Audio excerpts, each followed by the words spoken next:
llegamos así a nuestro quinto video, en donde ya vamos a hablar de los tipos de inmunidad que tenemos.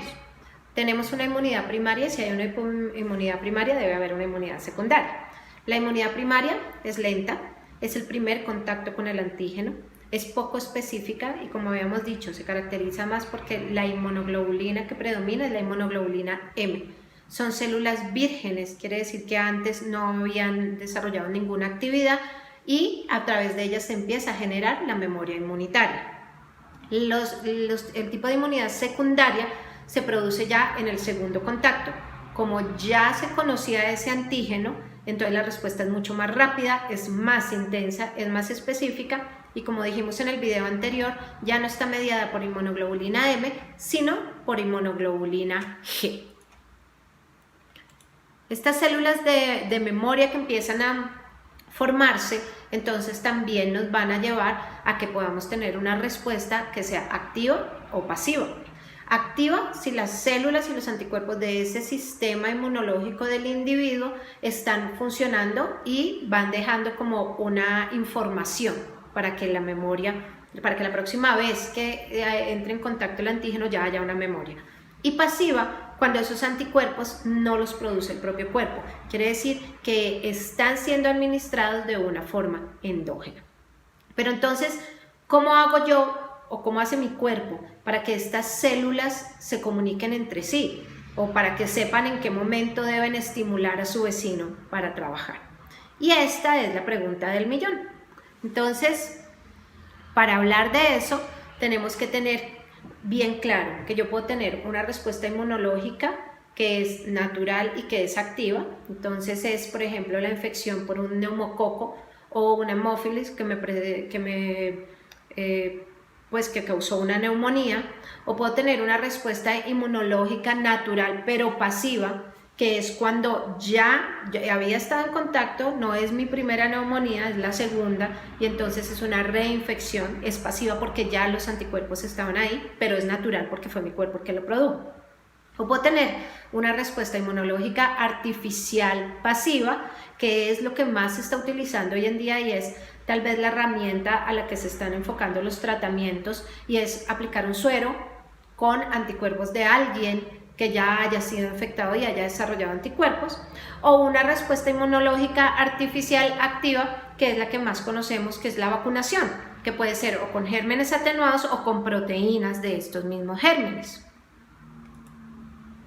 Entonces, ¿para qué me sirve esta información? Porque el modo de entrada o el modo de contaminación es el que va a determinar la comunicación que voy a tener entre estas células. Entonces, si habíamos dicho que la pregunta del millón era ¿cómo se comunicaban estas células? La respuesta es citoquinas. Las citoquinas son proteínas también, son solubles y son muy pequeñas, son de menos de 30 kilodalton. Ellas actúan como mediadores celulares en medio de las células, la comunicación intracelular.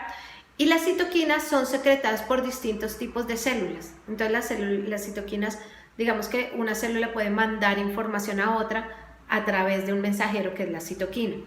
Importantísimo, como siempre les digo, tienen una vida media corta. Quiere decir que no están todo el tiempo dando vueltas porque si no la respuesta sería exagerada. Se fijan sobre receptores de membrana específicos y pues su principal función es producir una respuesta celular.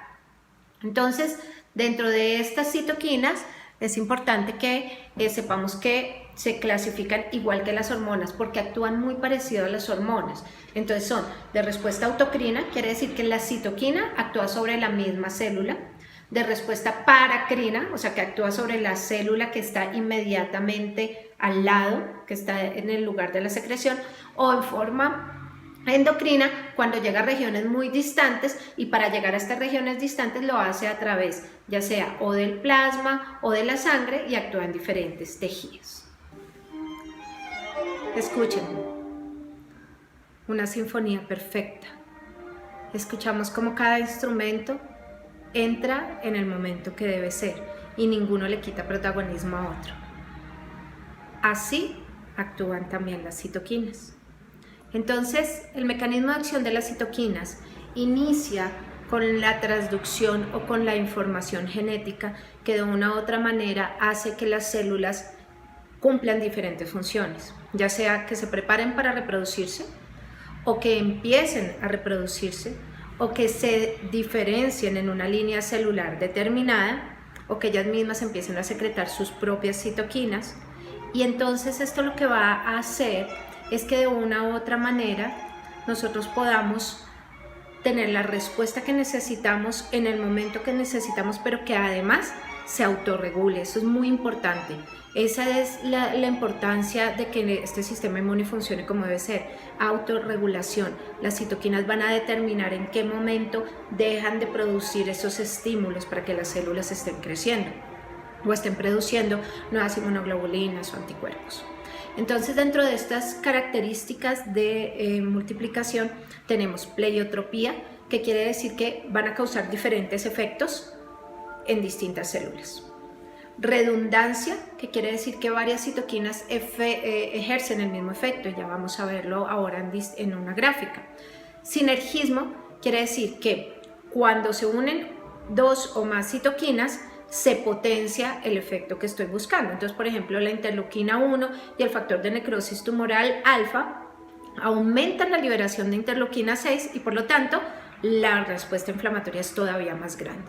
Y antagonismo, como les venía diciendo, una interleuquina puede inhibir la acción de la otra, y la más común, el ejemplo más común es la interleuquina 10, inhibe la acción de la interleuquina 6. Como les había dicho, pues son entonces distintos tipos de respuestas los que yo voy a tener, pero básicamente, ¿qué es lo que yo quiero estimular cuando tengo una respuesta a través de citoquinas? Una, que haya una reacción inflamatoria, que puede ser de fase aguda o que puede ser de fase crónica.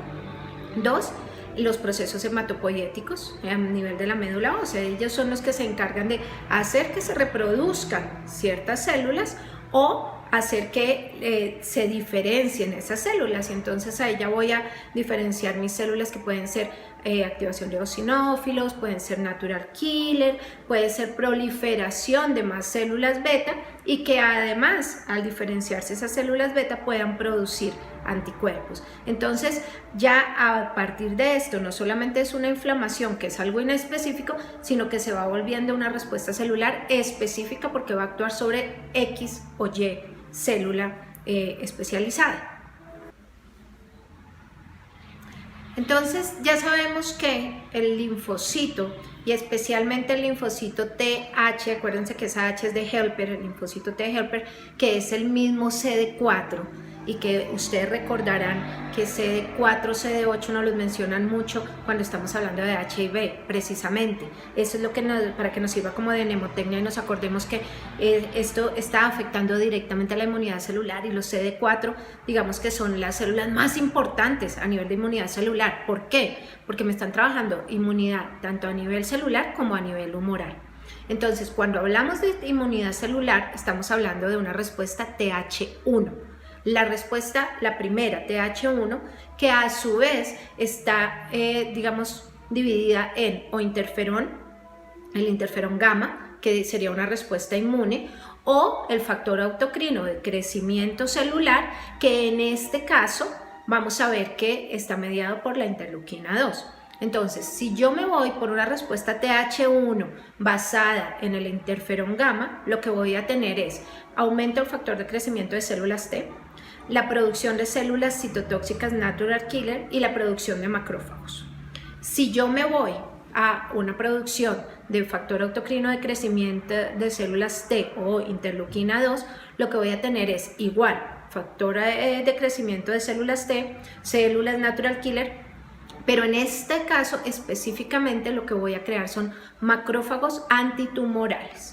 Entonces esta es la respuesta TH1, y recuerden que hay medicamentos desde la farmacología, pero vamos a ver que también en la homeopatía, que actúan específicamente en este tipo de respuesta. Entonces respuesta TH1. Si yo me voy a lo que es ya la respuesta TH2 o la respuesta o la inmunidad humoral, entonces ya acuérdense que no voy a referirme a células como tal, sino específicamente a anticuerpos y linfocitos B. Entonces, si yo tengo un linfocito B que va a producir determinada cantidad de células. Y recuerden que en las anteriores conferencias habíamos hablado de cómo la interleuquina 2 estimulaba el linfocito D para que produjera interleuquina 4. Pues acá ya estoy en eso, ya este linfocito B está produciendo interleuquina 4. Y esta interleuquina 4 va a antagonizar esta respuesta TH1. O sea, esta respuesta TH2 o estimula o antagoniza las mismas respuestas de inflamación. Entonces, si yo tengo esta interleuquina 4 y la produzco en cantidades altísimas, lo que voy a estimular es la producción de monoglobulina E. Pero si la cantidad que estoy produciendo es poca, entonces voy a tener inmunoglobulina G, que ya puede ser del tipo 1, del 3 o del 4. Igualmente, tengo otra interleuquina, que es la interleuquina 5, que va a ser específica productora de inmunoglobulina A y de eosinófilos. Y acá viene esta citoquina o esta interleuquina importantísima, porque es la interleuquina 6 de la que veníamos hablando, que tenía efectos pleiotrópicos. ¿Por qué pleiotrópicos? Primero porque ella potencia otras interleuquinas, y ya les había contado, interleuquina 1 y el factor de necrosis tumoral, pero además de eso, estimula los factores de crecimiento de las células beta y especialmente células tumorales, células malignas, pero también células benignas. Encontramos expresión de interleuquina 6 en enfermedades como el mieloma múltiple, como el lupus eritematoso, en general, células donde hay una inflamación y un crecimiento tumoral descontrolado. Pero además esta misma interleuquina 6 es una interleuquina que es inductora de hepatocitos. Y recuerden que el hepatocito, o vamos a verlo un poco más adelante, es un potente productor de proteínas de fase aguda. Así que si nosotros tenemos que pensar en una interleuquina que realmente esté relacionada con inflamación severa, es la interleuquina 6.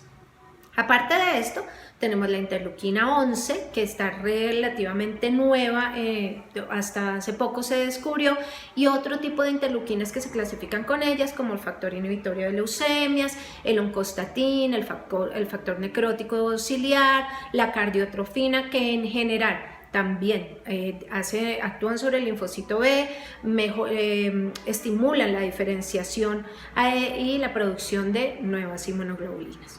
Entonces dense cuenta que a través del estímulo de una interleuquina 2 yo me fui al otro lado y estoy ahora estimulando linfocitos B.